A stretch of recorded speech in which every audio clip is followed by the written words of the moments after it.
how would you, as an at-large council member, legislatively or through the budget process, propose to help the Georgia Avenue community continue to provide a mix of housing for residents at all income levels? The absolute most important project for Georgia Avenue right now is going to be the new communities around Parkview.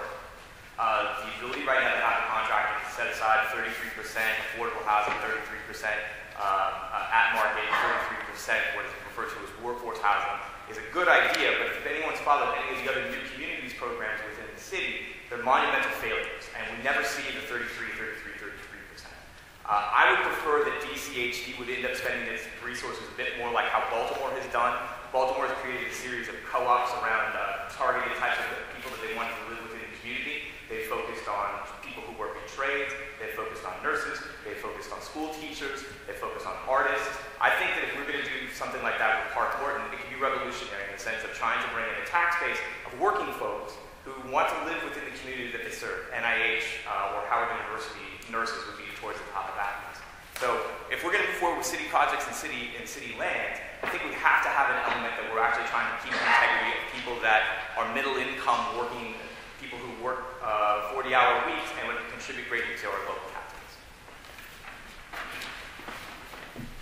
I think one of the primary ways we can increase affordable housing on the Georgia Avenue corridor is if going forward, as new projects built near the Georgia Avenue corridor seek tax incentive financing and tax abatements in order to finance their constructions, I think we need to fight hard to ensure that there are clawbacks inside legislation authorizing any of that tax incentive financing or tax abatements to assure that there's a certain set amount of affordable housing, preferably at 50% of the annual median income of the area, so that people who are seeking affordable housing, who are hardworking middle-class people, can have access to the opportunity to own a home. I think it's important. I think it's key. I think it's key to keeping people within the city and key to helping people invest in the city and turning people from renters. 2/3 of our city are renters, and rent is great. I rented for most of the time I've lived in D.C. I've lived on 13th and Harvard. I've lived on 14th and Chapin as a renter. But I think what we want to do is we want to increase the number of people we have in the city who are homeowners, people who are permanently invested in the city, and so that we can gather property tax revenue from. Thank you. This goes back a little bit to my opening remarks, but we have to create more of a sense of ownership. So one of the things that I'd like to work on is really focusing in on, we have so many people who are moving, as you're aware, moving outside the district. And if you look at specific job areas, teachers, police officers, firefighters, nurses, let's create incentives for these people to own a part of the community. And this is extremely economical because we're already losing all their taxes to Virginia, their income taxes to Virginia and Maryland. So you could literally create some kind of a credit that's targeted to those folks who are not rich. You could even do this with, say, long-time residents who are below a certain income, and get people owning in the community. Again, it's not losing any money because you can create a credit so that the taxes that we're gaining back are more than the credit. So that's one of the things that I would work on, is actually getting these people that we want to not move out of D.C., living in D.C. and owning D.C. So the District of Columbia has a fund called the Housing Production Trust Fund, which is in place to build affordable housing in the city. But continually, every year, it goes underfunded because, again, you have council members who don't find it or don't see it as a priority for the city.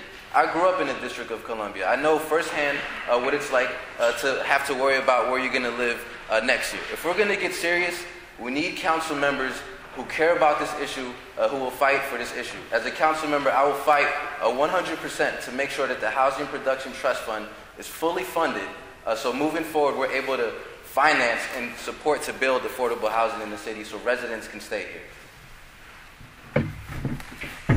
Well, I also think there are some traditional industry areas of focus. I think we should look at some things that appeal to Georgia Avenue that exists right here, the retail. I think we should provide some incentive for retail, arts and entertainment, IT, and other areas to attract them in an incentive to get into affordable housing opportunities. I mean, I think that the public safety and the public service industries are viable, But I think that when you look at the makeup of this particular ward and even around our city, there's other people who've chosen other paths that I think represent a large part of our tax base that are not necessarily getting the kind of opportunity to move into affordable housing. So I would kind of come out of the box with just the typical and look at some of the other industries that are impacting our tax base and say, listen, we want to make it affordable for you to live anywhere you want to in the city by virtue of your career choice, and here's some incentives and some supports to doing so. So these are the kind of things I would lead by way of legislation.